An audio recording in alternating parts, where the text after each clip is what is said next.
Okay, welcome back to episode 3 of my senior project. Today we're looking at I Know It's Over. This is my absolute favorite song from the Smiths, 100%. This is my number one song.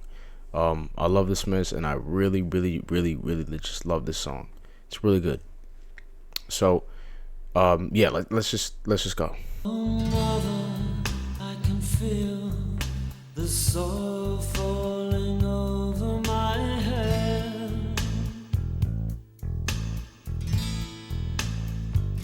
and as I climb into an empty bed, oh well, enough said. I know it's over, still I cling. I don't know where else I can go.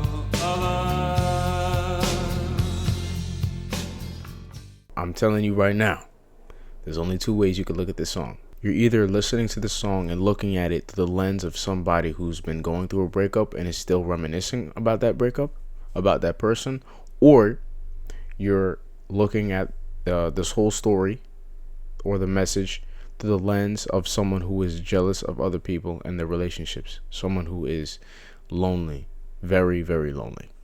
The very first thing that is being said, oh mother, I can feel the soil falling over my head. So soil over your head, that's death or burial, as we all know, but it also means to be overcome by something. Whenever somebody says, or I've never heard anybody say this, but if somebody were to say, oh, might as well bury me, someone's really just saying, okay, I might as well be dead. I might as well give up in this moment. I am being overcome by something, a problem, a situation that I just can't handle on my own. And as I climb into an empty bed, oh well, enough said. So enough said is just an acceptance of being lonely. You know, you don't got nobody. You're going to sleep by yourself. You're going to go into that bed. You're not going to see nobody there. And you're not going to wake up next to anybody. Get over it, buddy. Still I cling. Now, this is the one part that, really switches, switches the way people view this song. You're either looking at it through the lens of somebody who's going through a breakup or who's never been in a relationship at all. Still I Cling is what I thought originally was reminiscing about, being in a relationship that you just broke up with or whatever. I don't know. You're stupid. So I'm kidding. But then again, this could also be Still I Cling. I'm clinging on to the idea that no, there's still somebody for me out there. I just gotta go look for it. Which is like, bro, it's okay to be by yourself. It's okay to be single, bro. But let's move on with it. Beautiful song. Oh mother, I can feel the soil falling over my head. See, the sea wants to take me, the knife wants to slit me. Do you think you can help me? Okay, we just got hit by something crazy. Okay, I know you guys heard exactly what was said. See, the sea wants to take me, the knife wants to slit me. Do you think you can help me? Okay, so we're talking about cutting our wrists and drowning in the sea. Suicide. Wow. Either you're really depressed about, having this one relationship being broken off, this one relationship being taken away from you. This is probably everything to you. Or you're in a deep depressive state about being lonely. And that is, people do feel that. And it's not just, okay, I'm alone, I have no friends. No, it's not about that. It's not having somebody to love you and for somebody for you to love. It's about that. It's not about friends and no. Obviously, it's all about love. All these songs are about love all the time. It's always love. Why? I don't know, but it sounds great, right? Next part. Now for the last thing. Do you think you can help me? Who is the singer talking to? So now we're looking at the two different perspectives again. He's either talking to the person, he's talking to his ex, most likely, and in this one side of the perspective, Please take me back. Please, I can't be without you. Do you think you can help me? Maybe stay in my life. Something like that. Keep me stable. Or begging anybody and not necessarily talking to anybody, right? Just saying, do you think you can help me? Do you think like people tend to talk to themselves, beg for something, but not actually talk to somebody. Now keep that in mind because that plays a really, really big role in this song. Next part. Sad veiled bride, please be happy. Handsome groom, give her room.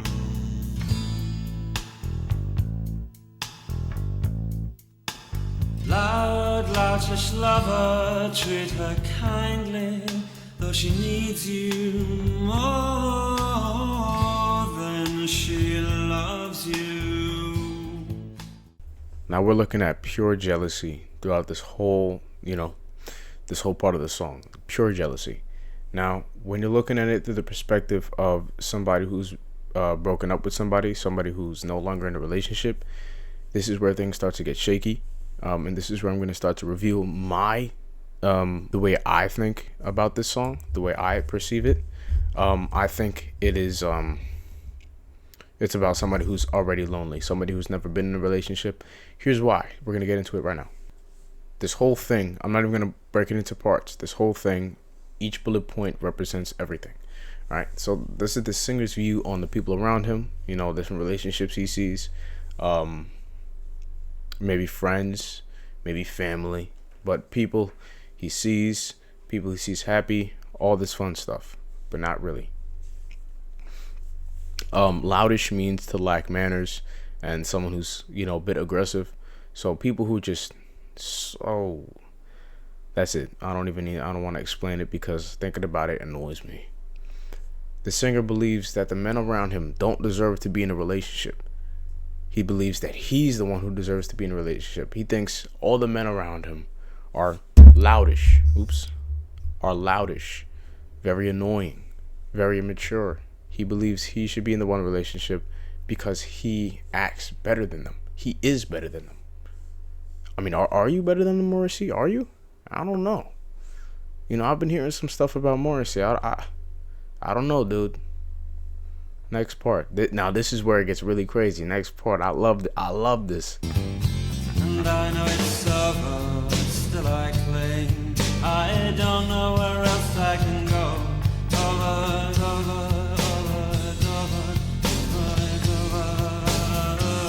I know it's over, and it never really began. But in my heart, it was so real.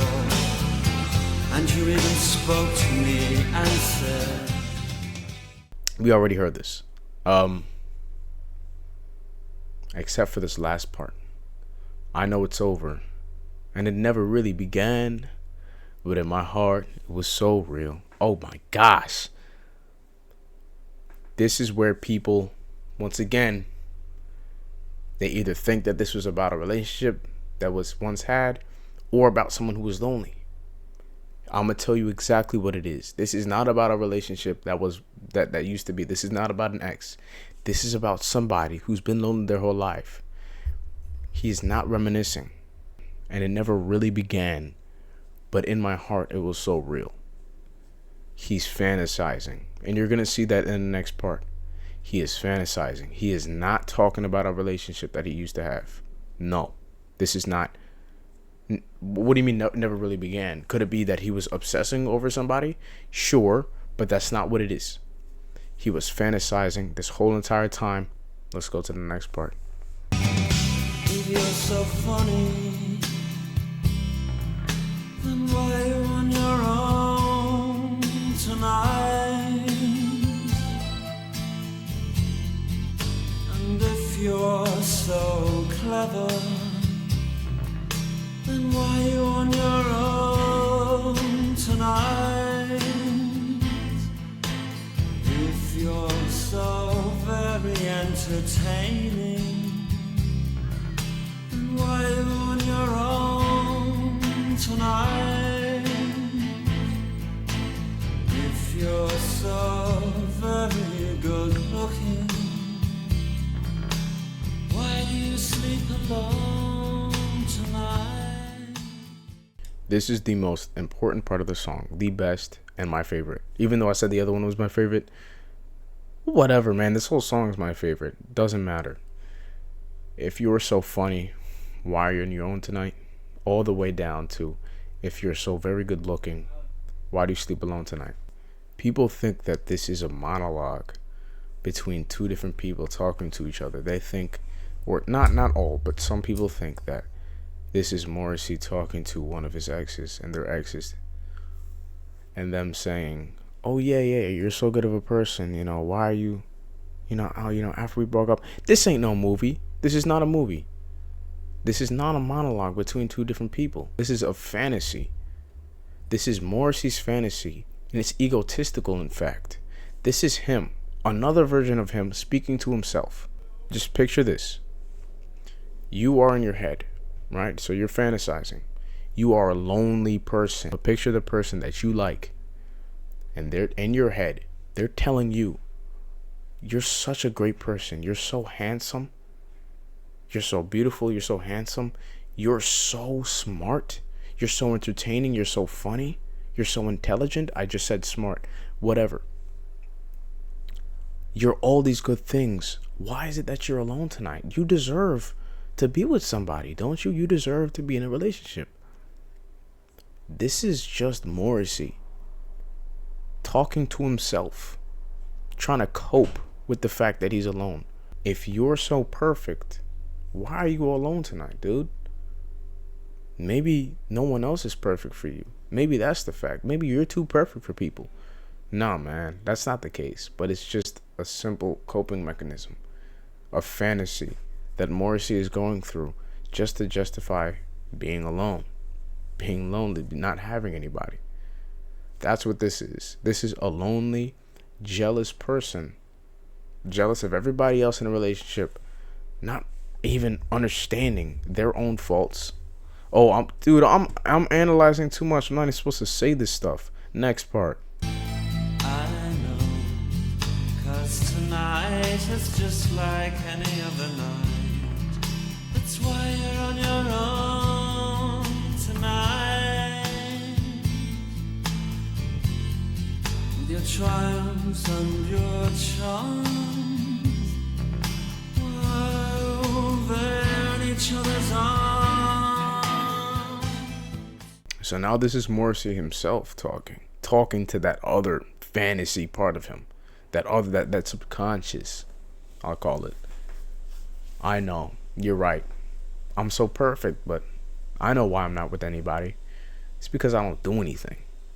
It's because I don't go out. I don't talk to people. I don't go out of my way.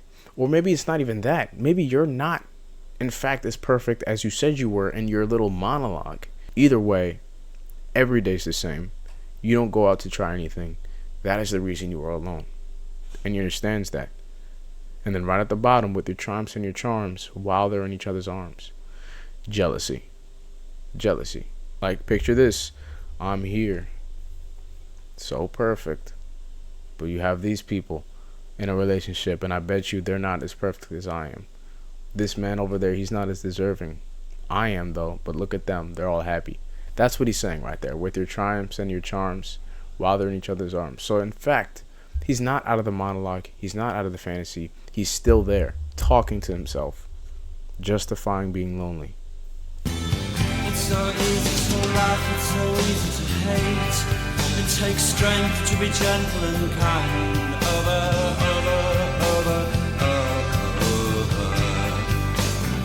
It's so easy to laugh, it's so easy to hate. It takes guts to be gentle and kind.